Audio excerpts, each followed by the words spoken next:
على إثر تلقي الفرقة الإقليمية للدرك الوطني بوادي تليلات بلاغ للبحث في فائدة العائلات حول اختفاء قاصر في ظروف غامضة ومجهولة على مستوى القطب الحضري الجديد 8000 وحدة سكنية ببلدية وادي تليلات ولاية وهران.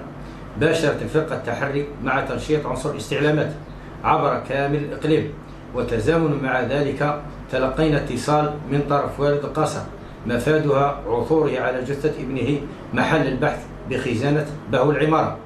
مباشرة تم إخطار السيد وكيل الجمهورية لدى محكمة وادي تليلات وقائد الكتيبة الإقليمية للدرك الوطني بالسينيا بحضور وإشراف السيد وكيل الجمهورية لدى محكمة وادي تليلات.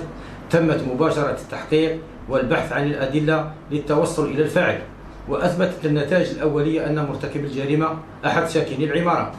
أثناء القيام بإجراء تفتيش مسكنه تم العثور على أدلة مادية قطعية ضد المشتبه فيه ميم ألف الذي اعترف بارتكابه الجريمة المعني. تم توقيفه، وبعد استكمال جميع الإجراءات القانونية تم تقديمه أمام السيد وكيل الجمهورية لدى محكمة وادي تليلات من أجل ارتكابه جرائم الاختطاف، القتل العمدي مع سبق الإصرار والترصد، إخفاء جثة، طمس معالم جناية.